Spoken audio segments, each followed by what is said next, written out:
The Seahawks continue to fill out their coaching staff. The new coordinators have their first press conference. And the Seahawks decide to keep Geno Smith and everybody else on the roster for now.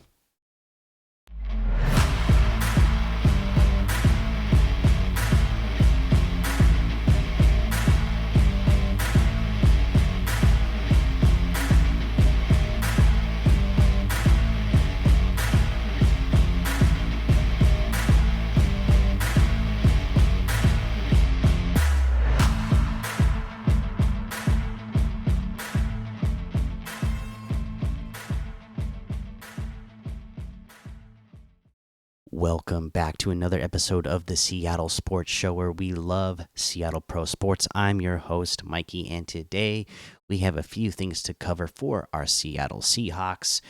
As I said, they have hired a few more people to their coaching staff now. Our coordinators had a press conference. John Schneider has returned to doing the John Schneider Show with Bob and Wyman on 710 ESPN Seattle, and the Seahawks have made a decision on who they're keeping on the roster for now. And let's go ahead and talk about that topic first, okay?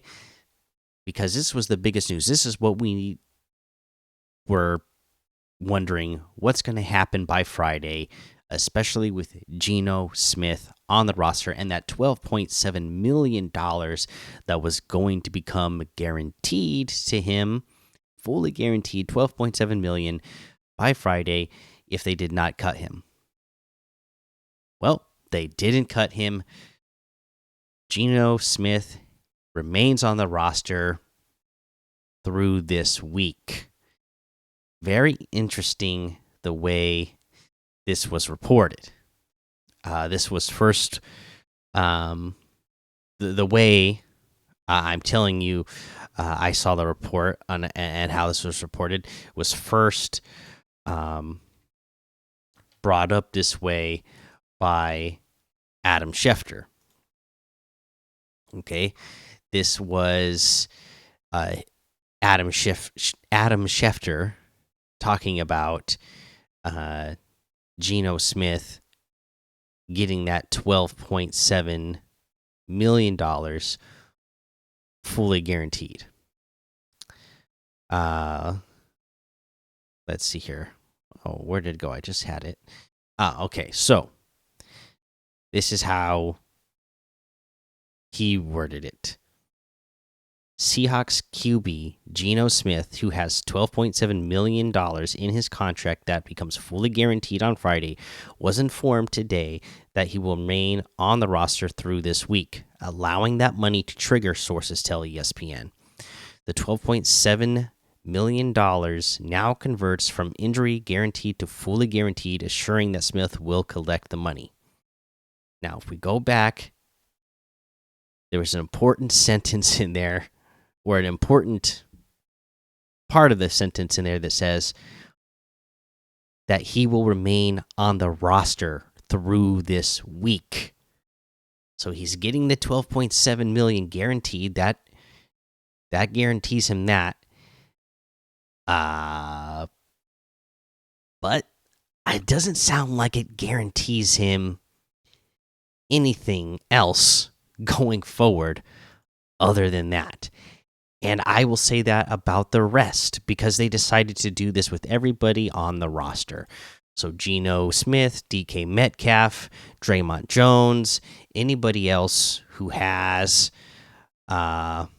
roster guarantees, they're all going to be staying on the roster. They're all going to be getting those.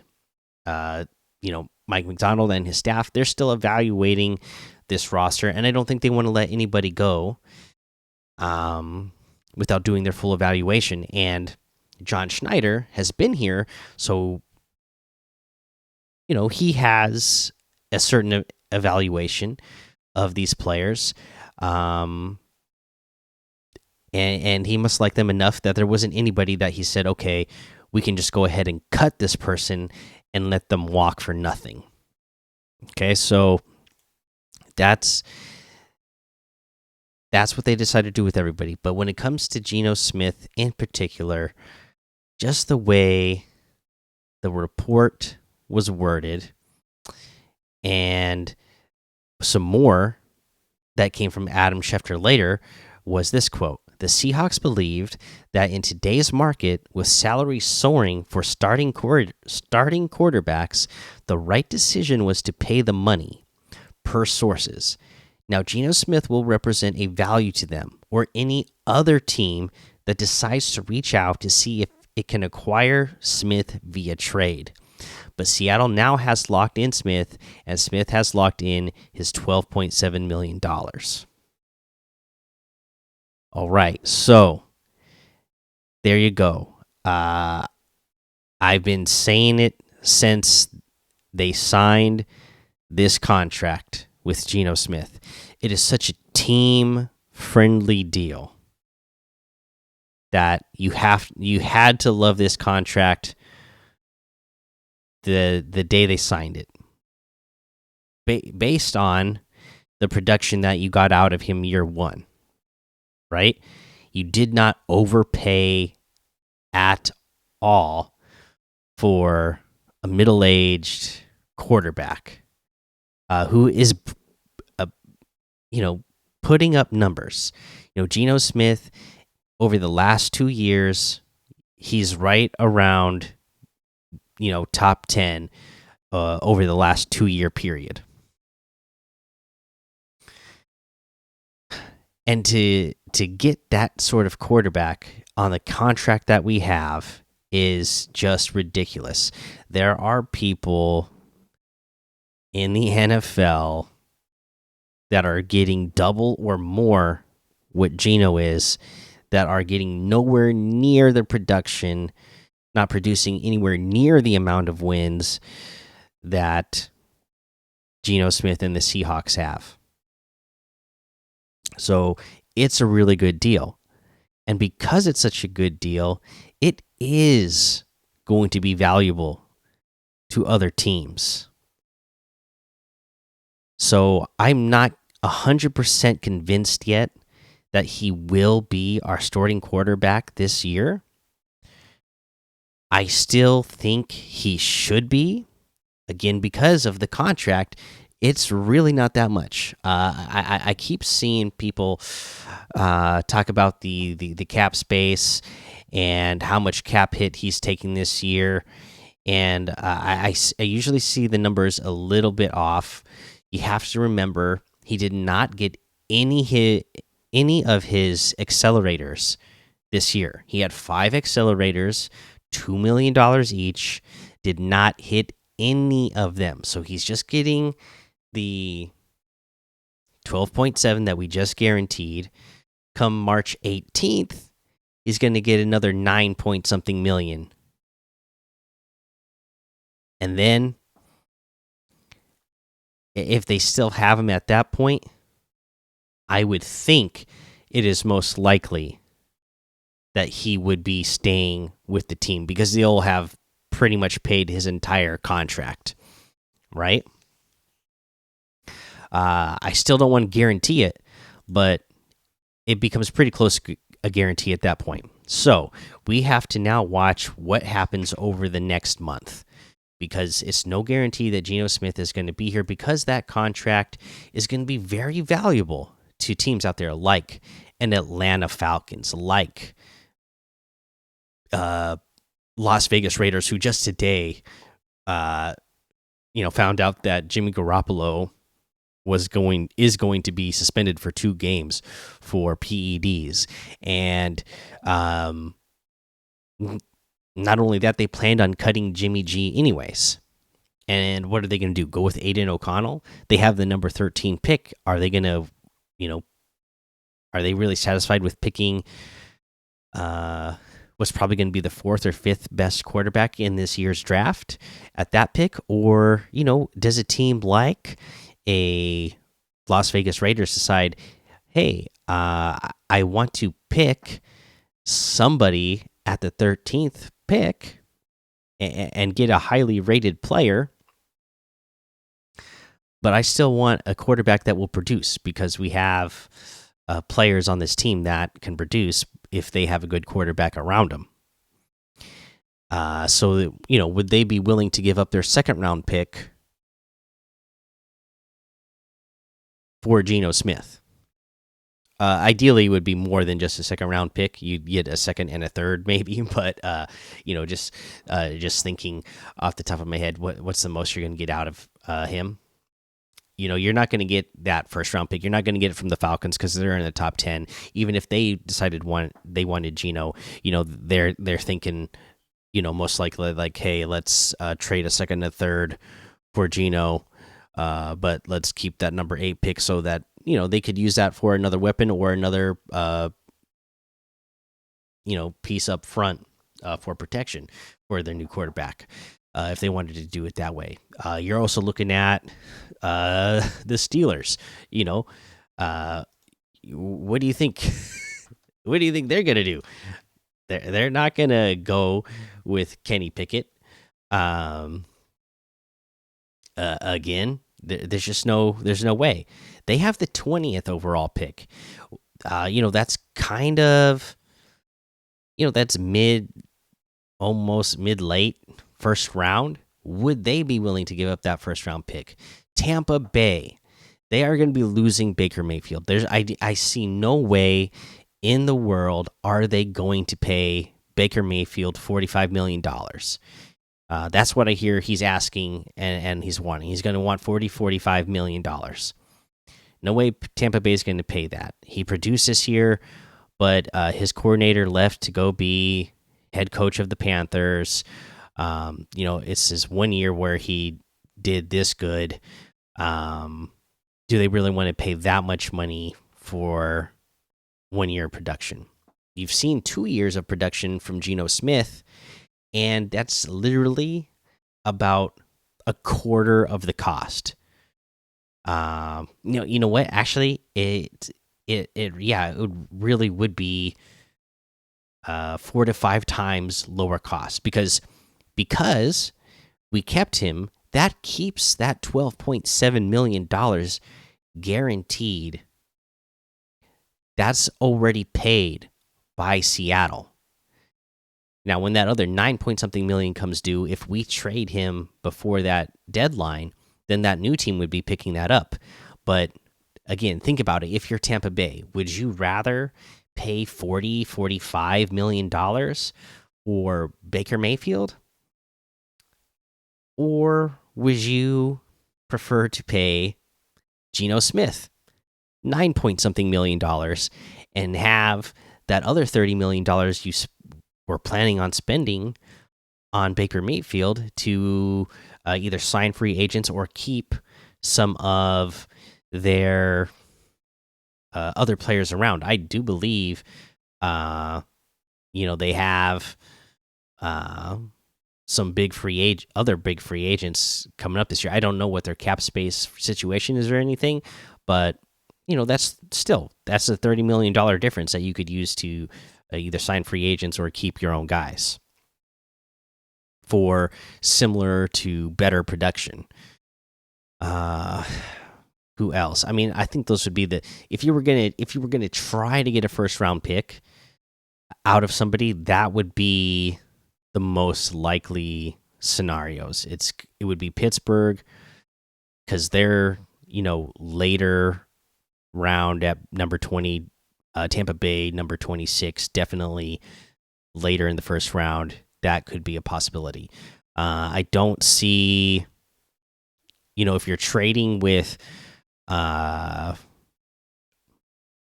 Atlanta,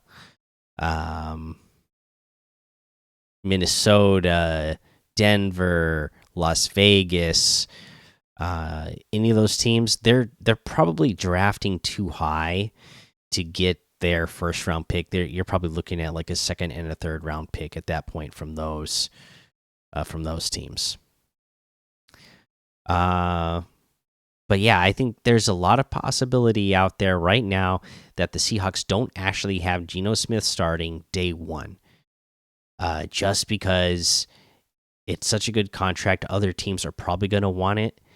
and it could be just more ways for the Seahawks to get even more draft capital for, um, you know, Mike McDonald to get the pieces that he wants. Again, John Schneider is having the final say on all coaching and player personnel, but John and Mike are going to be working together, just as John and Pete work together. So, yeah, that's a situation. We already talked about the idea of trading DK in the past. Again, if that's somebody that you can get a first round pick from, a team. There's lots of teams, that in that mid to late round, first round, that you would be happy with, getting those type of picks. Again, for me, Seattle, where they're drafting out now 16, it's almost kind of a blessing in disguise to me. Because it sounds like there's going to be a big run of quarterbacks at the top of the draft this year. There's going to be a big run at receivers at the top of the draft this year. So we might be getting some of the best offensive and defensive linemen in this year's draft falling to us at 16. So, kind of, it would kind of work out if it falls that way. And if the Seahawks do decide to draft that way, I would be really happy, because I think that's kind of their biggest need right now, is to, on both sides of the ball, offense and defense, strengthen the line. And, again, here's just a couple possible ways to do it. That's why I'm not fully convinced Geno Smith, DK Metcalf, or anybody else that could potentially be trade bait is going to be here this next season, just based on what the Seahawks have decided to do on letting them have their guarantees as of this week. So, yeah, just a fun little thing to think about. Again, I'm going to be doing some mock drafts for fun pretty soon, and just kind of have some fun ideas on what they could do. Whether there's trades or no trades, or what we'll kind of look through the thought process of all these different possibilities that could happen with the roster, and how that would affect the way they decide to draft this year. Yeah, I think it's going to be a lot of fun. So stay around for that.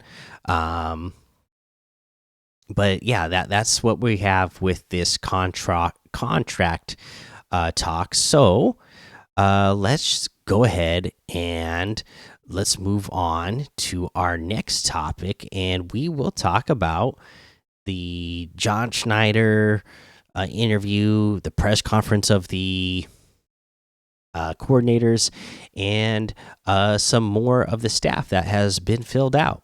All right, so let's go ahead.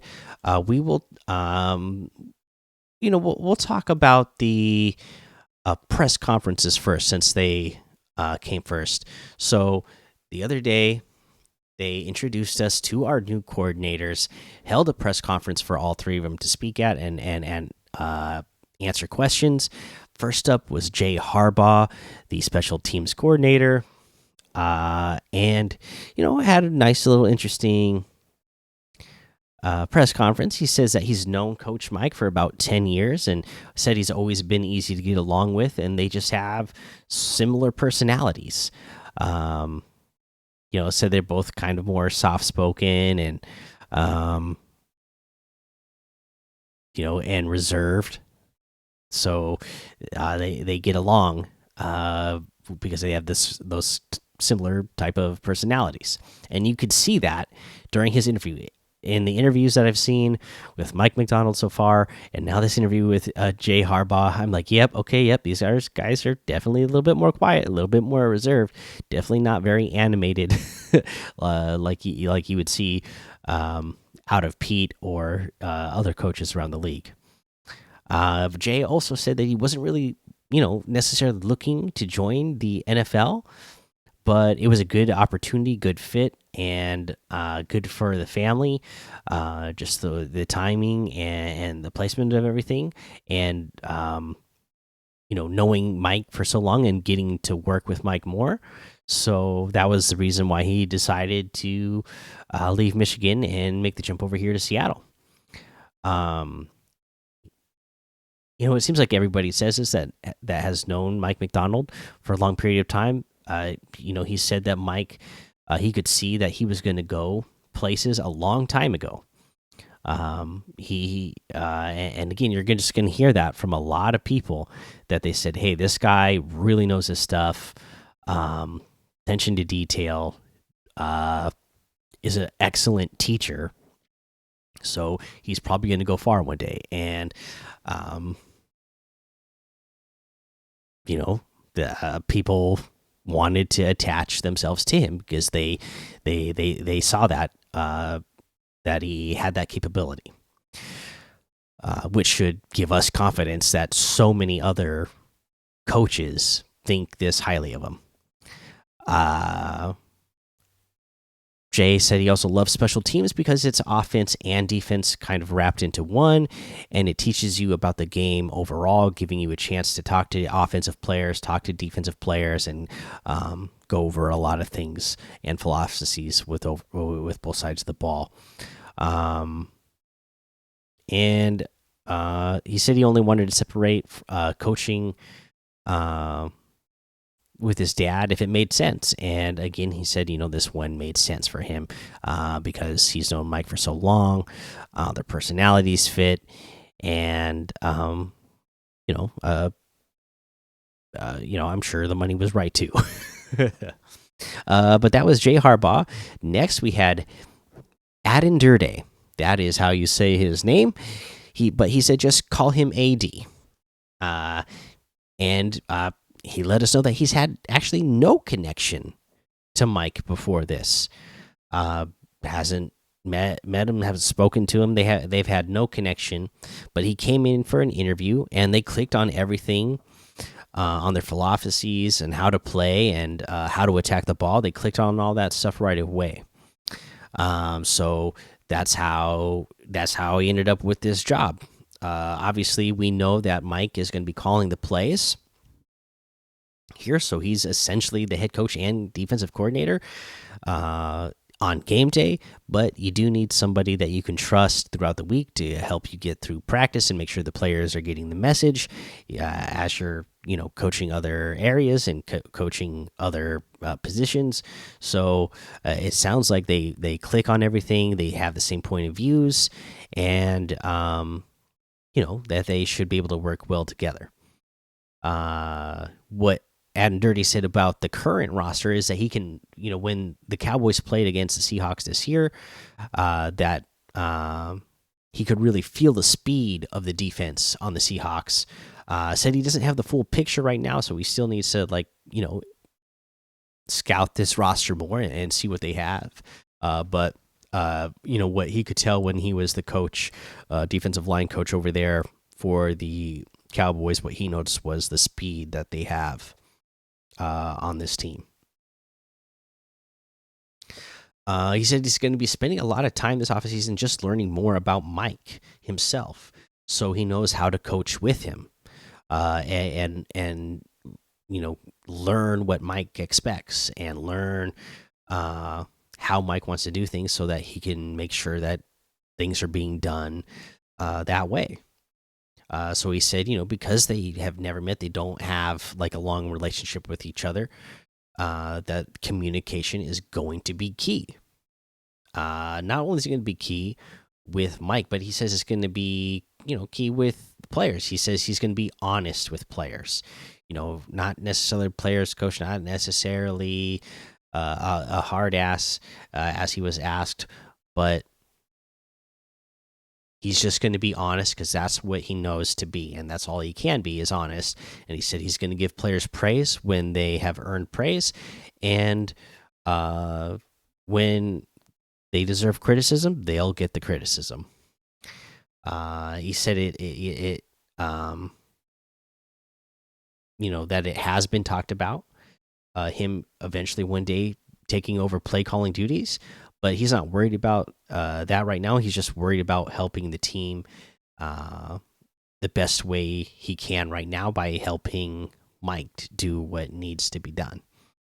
He said that Mike does have um, the ability, and he's really good at creating vision and then making a plan to make that vision happen. And that is something that also attracted him to Mike McDonald right now, is um, creating of a vision, and being creative with that, while also not just saying, hey, this is what my vision is and that's what I want, but he actually has a plan set out there on how to achieve those things. And again, that's another thing that I really love hearing about the head coach. It's not just like, this is what I envision. It's like, this is what I envision, and this is how I envision getting to that point. Because if you don't, think about the process of getting there, then you're going to have a hard time getting to your goal. And then Ryan Grubb, fan favorite, ex Husky offensive coordinator. He came in, said that he met Mike a year ago at the NFL Combine, and that's when they started building their relationship. He saw him as like, oh, hey, this guy, he's really good. Just from meeting him here and hearing what I've heard about him, I want to attach myself to this guy because I think this guy's probably going to go pretty far one day. And he said that. He said he thought this opportunity would come up one day. That him and Mike had been talking for a year, and if he had a chance to be offensive coordinator with Mike, that is something that he would want to do. But he had no idea that it would, come this fast, though, and it came as a surprise to him. And he said what drew them together, or what drew them to each other, was respect for their creativity in how they were coaching and what they were coaching. As we all know, we keep hearing it. Mike McDonald is the Sean McVay of defense. He's very creative. He's just doing what everybody else is doing, but he's got a creative way of making those things happen and making the opposing teams confused about what is actually happening. Well, Ryan Grubb, he's got the same thing going on with offense. As I said, we know the last couple of years with the Huskies, and I've heard this said by Brock Heward multiple times. He keeps bringing it up because I think it is an important thing to know, or an important thing for us as fans to know, that this is something that they plan on doing, and that is motion. Pre-snap motion. They've been top 5 across the country, while Ryan Grubb has been the offensive coordinator, and we want to see more creativity like that with our offense, because I think we should have a top 10, easily top 10 offense based on the talent that we have on the roster, on the offensive side of the ball.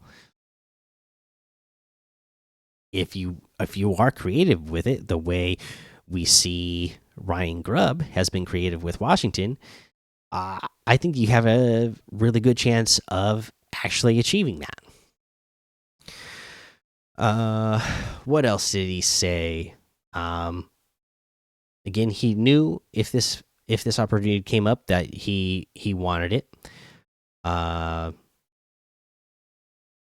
He says throughout the process he thought he was going to be in Alabama, and feels just lucky that the opportunity came now, and that Mike ended up in Seattle because his family and him love being here, and that's kind of like the unicorn situation. And I do believe that part of it. I do believe that that part was just luck. He attached himself to Mike McDonald.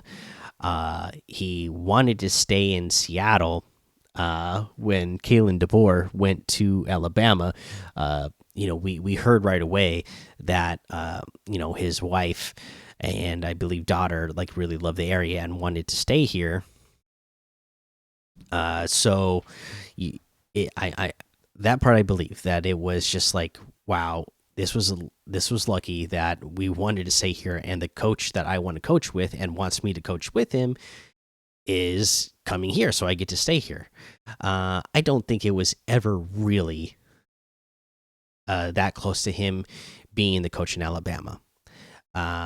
We know how crazy college football is these days with transfer portals, NIL money, and the whole coaching situation. And coaches being able to leave programs and players not being able to leave. That's always been a thing in the college. That it's just, there's so much in the college game that just is so backwards to me and doesn't seem right. But I assume that he stayed on staff that entire time and then didn't leave until like a day after the transfer portal closed because he was doing a favor for Kalen DeBoer, right? That way, even more players wouldn't leave the Alabama program, because Ryan Grubb was potentially, something that was dangling. They were dangling as like, hey, look who's going to be offensive coordinator, and look what he just did with Washington. So please stay. And then the day when the players can no longer leave, hey, they get hired in Seattle. So I think earlier in the process when they interviewed him, I think the Seahawks knew they wanted to go with Grubb. They just waited for the right timing for Kalen DeBoer and for Alabama. So I think this was probably figured out pretty early. But if he says that, it came together quick, and he really thought, he was going to be part of Alabama, we'll take him at his word. But I'll have it back in the back of my mind that that's not normally how it plays out because of college. But moving on, he did say he thinks Geno is great. He's excited to have Geno and the ability that he has. And he said he's fired up to coach him and Drew Lock. And everybody keeps mentioning Drew Lock, and I'm just really curious, man. Are we keeping Geno Smith and Drew Lock? I sure would like to draft a quarterback in this year's draft if we can get one, if it makes sense to get one at some point. Even if you're just getting one in the mid to late rounds to develop, I would still like to get one. They're obviously not going to do that, though, if they keep Geno Smith. If they actually do plan on having him around to start the season, and if they plan on re-signing Drew, because he's technically a free agent right now. But listen to Ryan Grubb in this press conference. Listen to Mike McDonald in his interviews so far. Listen to John Schneider. Everybody keeps mentioning Drew and how they're keeping in touch with Drew and how they're talking to Drew and excited to be coaching with him this year. They keep making it sound like they're definitely going to re-sign Drew. And at that point, you're definitely not drafting another quarterback because you just don't carry 3 quarterbacks on the roster anymore. That's not how things are done, especially with the new rules in the NFL, being able to have a 3rd quarterback on your practice squad and be able to call them up at any time and have them around on game day to come in. It's just not. People don't carry 3 quarterbacks on the roster, and you're not going to draft one to put on your practice squad that somebody can just come and steal away anyways. So you wouldn't be drafting a quarterback, and I would be a little bit disappointed in that. So we'll see what they actually do.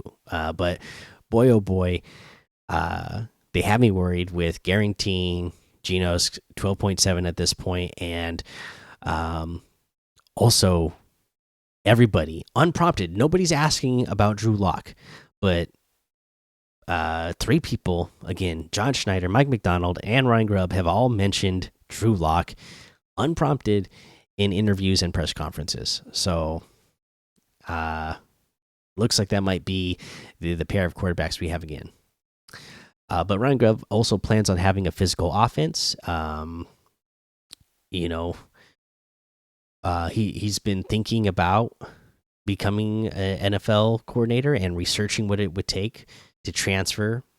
You know, uh, his ideas to the NFL for the last 3 years. He's been thinking about it. Like that's a move that he's been wanting to make. So he's been planning for it and asking coaches, what does it take to be in the NFL and what should I be looking out for? He's been doing research for 3 years. Um, here's something that he mentioned that I like. He is excited for the trio of wide receivers we have. Again, DK Metcalf, Tyler Lockett, Jackson Smith, and Jigba. But he also mentioned Jake Bobo. Again, nobody asked him about Jake Bobo, but he threw that name out there. So that would be great. Again, using the weapons you have and using them in creative ways sure would be great. Again, I would love to see DK, Tyler, JSN, Bobo out there,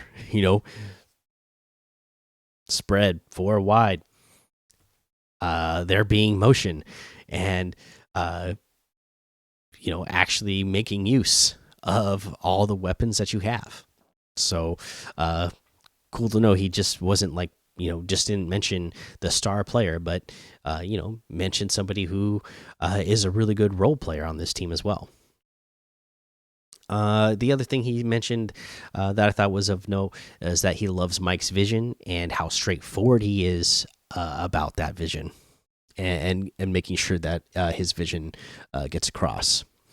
In general, what I'll say about this press conference is, oh boy, it was boring.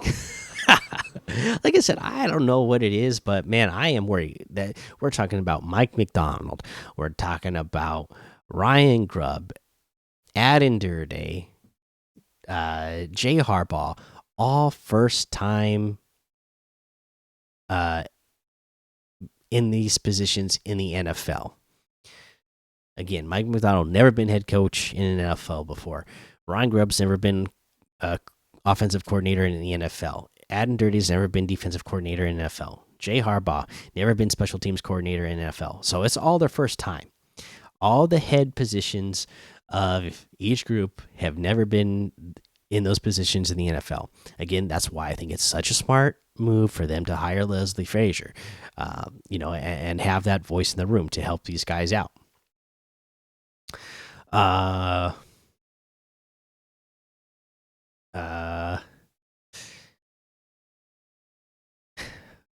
Yeah, where was I going with that? They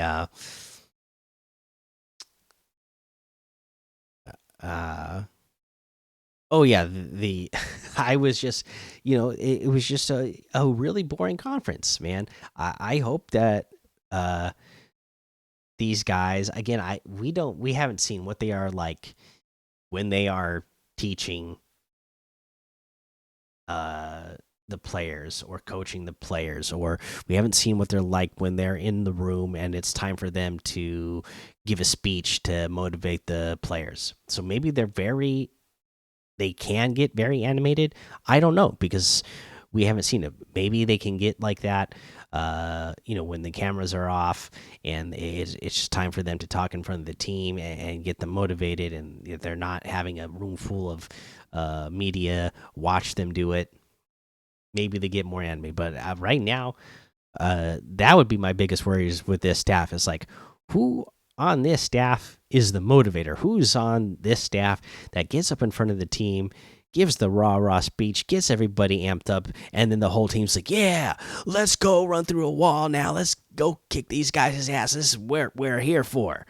I just don't. Out of this coaching staff, oh boy, I mean, put me to sleep, right? I don't know. Maybe you guys thought it was like a really entertaining and exciting interview. I mean, I think we got a lot of interesting information, but oh boy, not a lot of like big personalities in that coaching staff. It seems, which who knows? Maybe that is actually going to be a good thing for them. Speaking of that coaching staff, let's talk about the rest of the coaching staff getting hired now. Since we talked the coordinators, Dave Fitzsimmons was hired as special teams, uh, uh, like a special teams assistant coach. We got Jake Peets hired as pass game coordinator. That's a really good one. As somebody who's had quite a few years of experience in this position through across the NFL. Um, so that experience is going to be something that's good for the team, even though he's still young as well. I believe he's also like mid 30s. Um, but he's got years of experience in that position. Uh, Frisman Jackson was hired as the wide receivers coach. Again, uh, another another good hire for experience, I believe. Today we also hired Kennedy Palamalu, hired as the running backs coach. Yes, that is Troy Palamalu's uncle. I was going to say relative, but he's his uncle. And wow, just looking through his resume, coach with Pete Carroll at USC as running backs coach.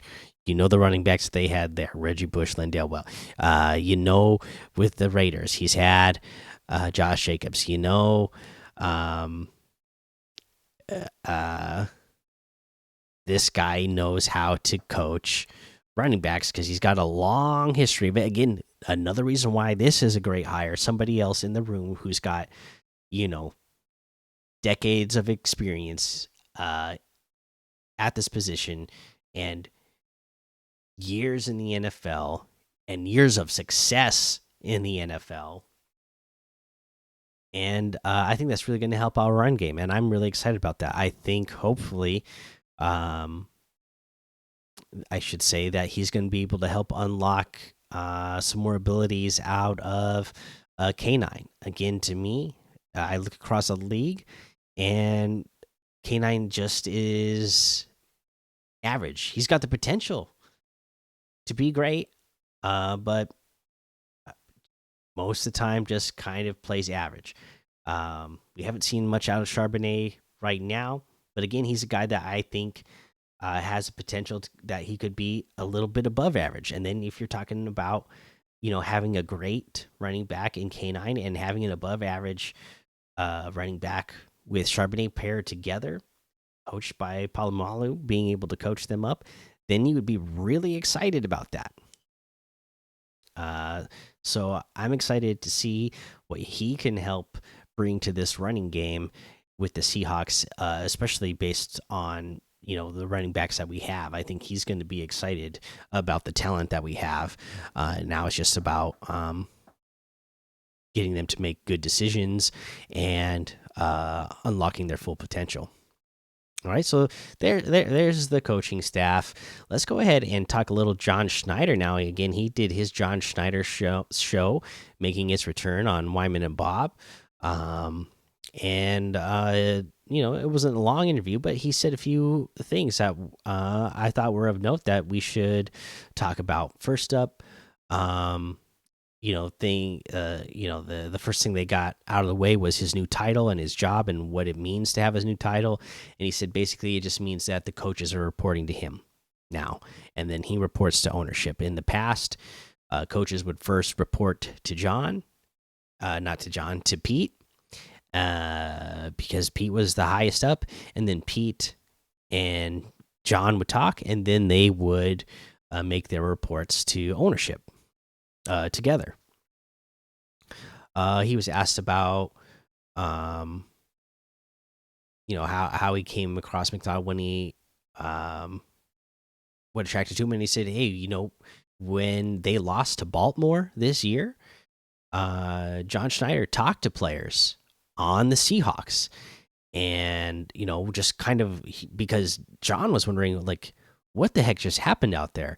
And he said when he was talking to a lot of players, a lot of the defensive players like, wow, we're really impressed with what that defense was doing over there. We like what they were doing. That's really cool and that's really impressive. Whoever that coordinator is, they're doing real amazing things. So, John clocked that like, oh, that's something I should pay attention to. Players saying that they're really impressed with the way that defense was called. And then so when he finally got to sit down with Mike McDonald, because we all know that it came super late because we had to wait for them to get out of the playoffs. That he felt like Mike came in the room and shifted the room when they met for the interview, and that was really important. We know that's how he felt about Russell Wilson, and that was the decision to make in that draft. And if he's got the same feeling about Mike when they met for their interview, that's another thing that gives you confidence. Again, just the lack of personality I've seen out of the coaching staff that's giving me, and it's all their first time. Those two things combined have been giving me a little bit.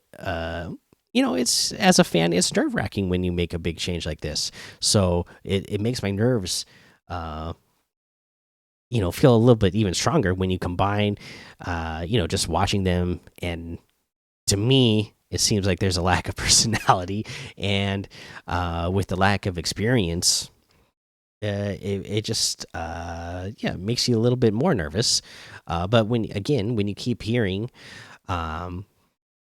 from coaches, other players, from scouts that are evaluating what they're doing, that Mike is just a genius at what he does, and then when he's actually in the room with you, you can feel what he has, and that he's a really good teacher. That makes you feel good. And again, if John says he shifted the room and says it in the same way that he said about Russell Wilson, then that's making me feel really good about his decision to hire him at this point. And John was saying that he's going to be support for Mike in hiring staff. So Mike will feel like it's his staff. He doesn't want to just say, "Hey, these are all the guys that I've been scouting to be on this coaching staff, so that's the guys we're going to go out and hire."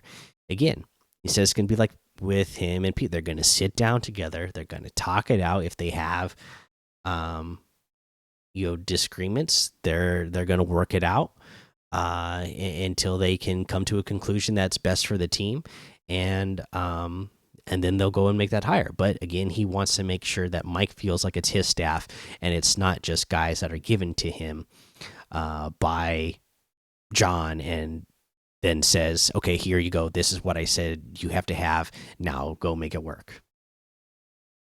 And when he was asked about, because there's a new coaching change,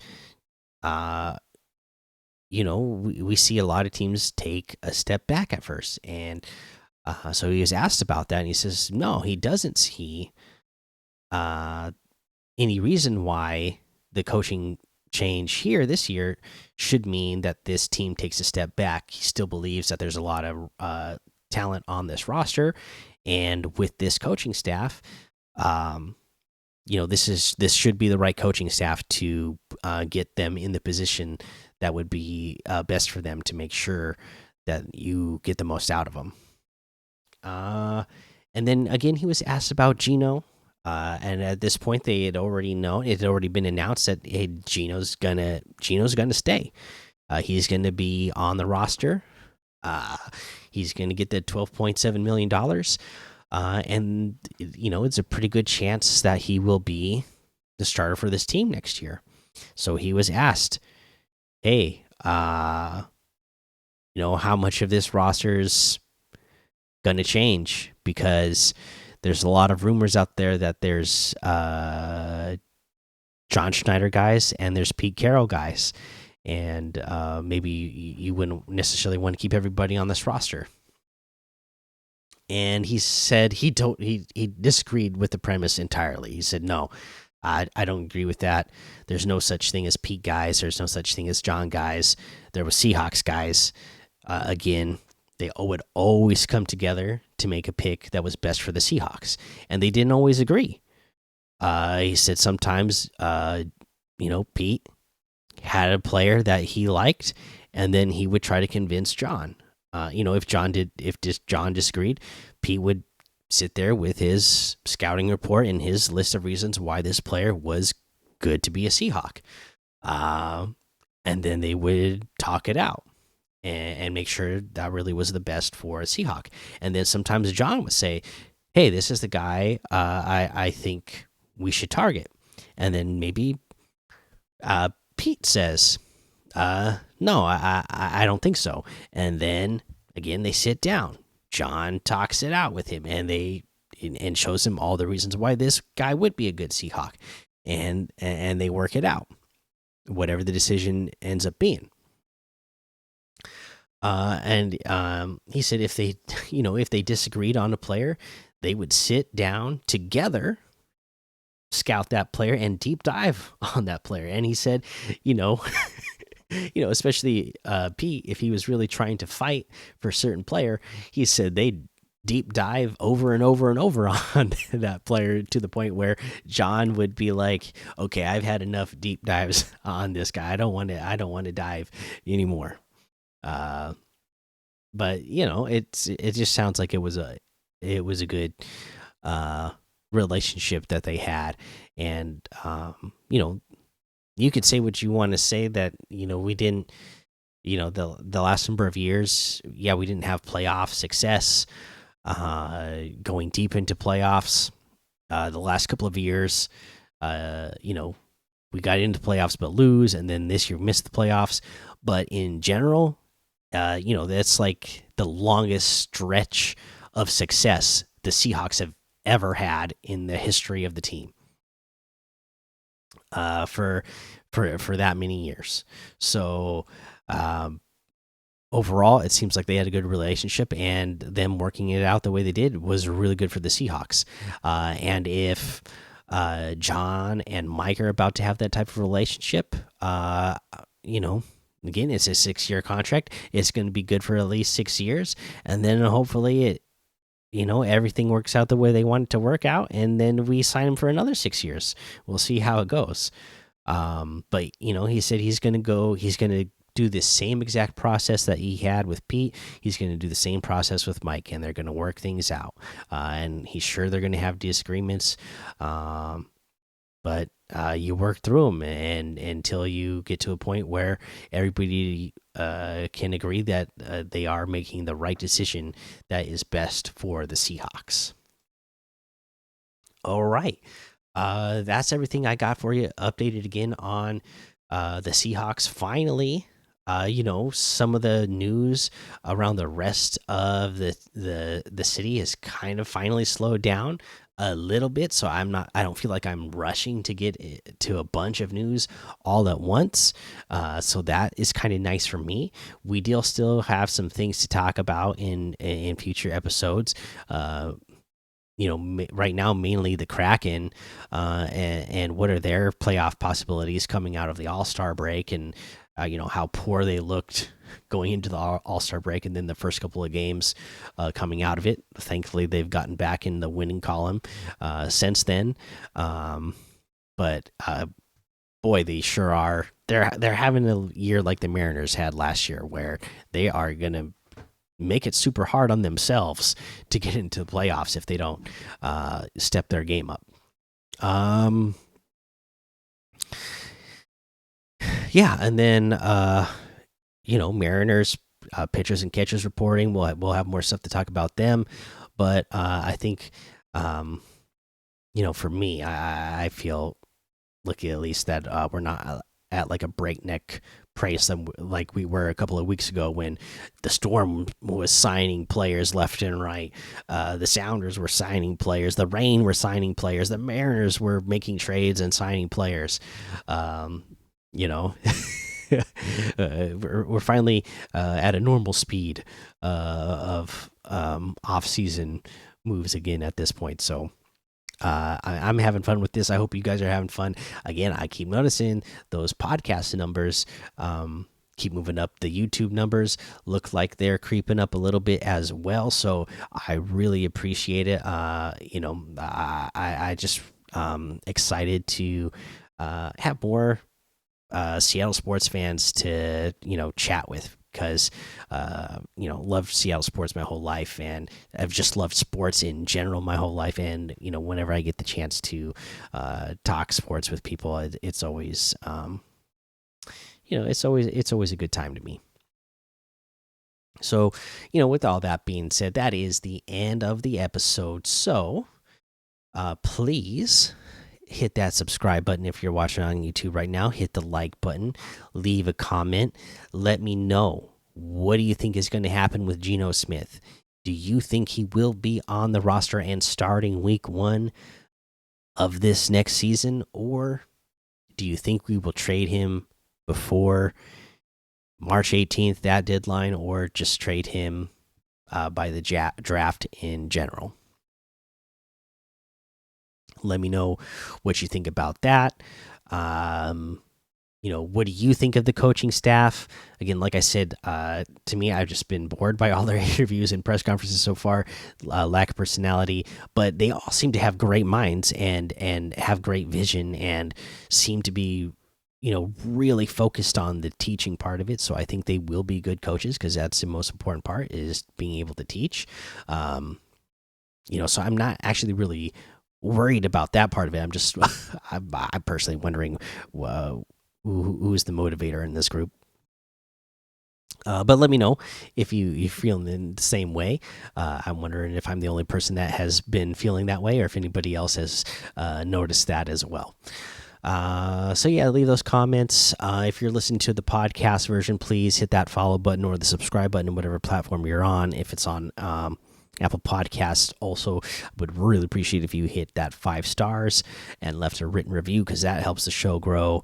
And that's the end, folks. So thank you so much for listening to the Seattle Sports Show, where we watch legends awaken. So take cover, because with the sea of sound, you will see us rise to reign supreme and win forever.